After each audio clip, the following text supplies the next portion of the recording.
उन्होंने किसानों के लिए बहुत संघर्ष किया। वो स्वतंत्रता सेनानी भी थे और बहुत बड़े ऊंचे स्तर के, ऊंचे चरित्र के, ऊंचे अपनी ज़बान के धनी थे। और मैंने तो उनके ऊपर कई जगह लेक्चर भी दिए हैं, यूनिवर्सिटी में भी यहाँ लेक्चर दिया था ऑडिटोरियम में एक बार, उनके ऊपर रिसर्च पेपर भी लिखे हैं।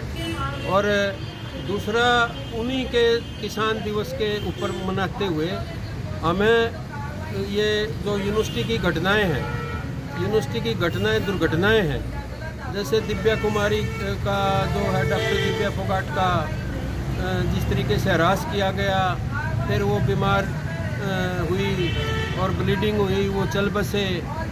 हरासमेंट तो सीधा सीधा कारण है, बीमार बहुत लोग होते हैं यहाँ। बीमार तो हो सकता है बहुत यूनिवर्सिटी हो और 20-20 साल बीमार रहते हैं अपनी नौकरी पूरी कर, लेकिन टेंशन टॉर्चर हो तो वो जल्दी चले जाते हैं दुनिया से।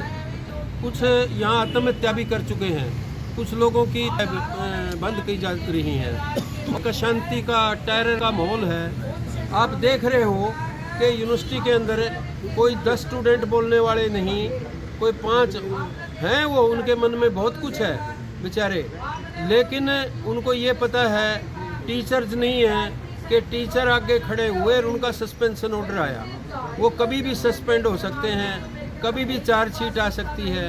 ऐसा माहौल हमने कभी नहीं देखा। तो ये संघर्ष आज का जो था, ये माला पहनाने का चौधरी चरण सिंह के स्टैचू को, और आज का जो ये कार्रवाई की है उनको न्याय इंसाफ दिलवाने के लिए। और कल मैं जो है कृषि मंत्री जी से कुछ देर मिला था, उनसे अपनी गुजारिश की थी और उन्होंने भी कहा कि जी हम गौर से, सिंपैथेटिकली सभी बातों को देखेंगे। मैं तो आई एम हैप्पी कि वे कृषि मंत्री ने अच्छा समय दे करके बात हमारी सारी सुन ली। जो वो करेंगे उनकी मर्जी है और मैं आशा करता हूँ कि वो अच्छा ही करेंगे। डॉक्टर साहब, एक तरफ तो शहर के अलग अलग संगठन हैं जो डॉक्टर दिव्या को इंसाफ दिलाने के लिए लड़ रहे हैं, एक तरफ ओटा है जो शिक्षक यूनियन है जिसके आप भी अध्यक्ष रहे हैं, वो कहीं ना कहीं आप लोगों के खिलाफ बोल रही कि आप माहौल ख़राब करना चाहते हैं, बाहरी तत्व आपको बोला गया। हम कोई बाहरी तत्व नहीं हैं, हम मेरे जैसे लोग हैं और यहाँ सैकड़ों प्रोफेसर हैं जिन्होंने मेरे से कहा है कि डॉक्टर साहब बधाई हो, यदि यूनिवर्सिटी के अंदर से कोई नहीं ले रहा तो आप इसको ले रहे हो। मेरे पास घर आ रहे हैं बधाई देने के लिए कि कम से कम कोई आदमी तो है जिसने रोटी पानी इस यूनिवर्सिटी से खाई है, नमक खाया है, कि वो इसकी पैरवाई कर रहा है इन सारी चीज़ों की। तो असल में गद्दारी तो ओटा प्रेसिडेंट हैं, टीचर्स के साथ बेईमानी और गद्दारी तो वो कर रहे हैं अपने यार मित्रों के लिए, प्रमोशन के लिए, अपने स्वार्थ के लिए वो कर रहे हैं इनके साथ। यदि वो किसी लायक होते आज ये हालत नहीं होती, ये अपने आप ही सूट लेते। जो होता तो वो करते, प्रधान जी करते। तो प्रधान का ये कर्तव्य है, उससे वो विमुख हो चुके हैं।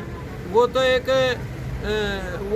गुलामी का जो चोड़ा उड़ करके वाइस चांसलर का, और वो चुपचाप दुबक के हैं। और वो शायद हो सकता है क्योंकि इनकी ताकत बहुत हो चुकी है, डरा लिया लोगों को, हो सकता है धमकाते भी होंगे लोगों को, धमका के पर्ची भी ले हुए हैं। तो डॉक्टर साहब, आप कुछ लोग हैं, अलग अलग संगठन है, क्या डॉक्टर दिव्या को इंसाफ दिला पाओगे क्योंकि ताकतवर है?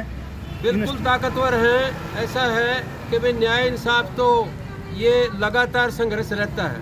न्याय इंसाफ के लिए तो 1857 में हुआ, बहुत लेट हुआ, लेकिन होया ज़रूर। मतलब चलते चलते 1947 तक हम कामयाब हो गए। जब ये आंदोलन बड़ा होगा, लोग एहसास करेंगे और दूसरों के ऊपर भी अटैक आएंगे। हो सकता है और आत्महत्या कर जाए, हो सकता है ये जिस तरीके का डिप्रेशन का माहौल है कुछ लोगों में, हो सकता है कोई आत्महत्या कर जाए या और किसी की और भी मौत हो जाए। तो ये पॉसिबिलिटीज़ हैं। तो इसके लिए कि इनको न्याय मिले और भविष्य में ऐसी घटनाएं, दुर्घटनाएं ना हो, उसके लिए हम संघर्ष कर रहे हैं। क्या कोई वीसी से बातचीत हुई? क्योंकि आपके तो शायद समकक्ष रहे होंगे। नहीं, क्या वीसी से कोई बातचीत? वो मेरे तो बहुत जूनियर हैं मेरे तो, नॉट समकक्ष।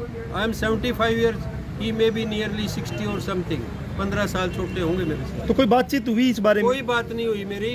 कारण क्या कि उनके दिमाग पे बोझ ही नहीं है कि भाई कोई आदमी कोई तकलीफ में है HAU में, क्योंकि उनके जो चाटुकार हैं वो मिलते हैं।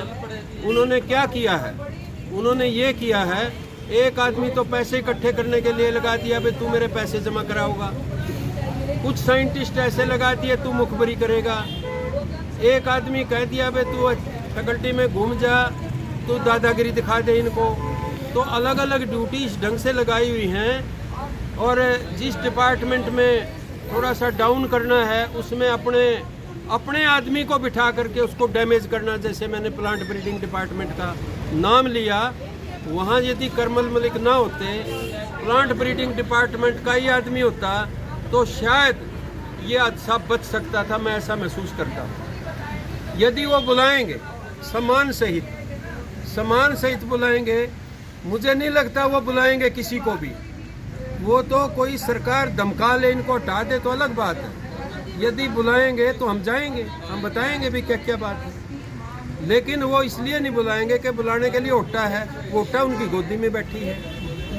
वो मान ही नहीं रहे कि भाई शहर में या हरियाणा में कोई आदमी है या कोई पीड़ा है, यूनिवर्सिटी में कोई पीड़ा है। वो अपने से बड़ा किसी को मानते ही नहीं, ज्ञानी ध्यानी।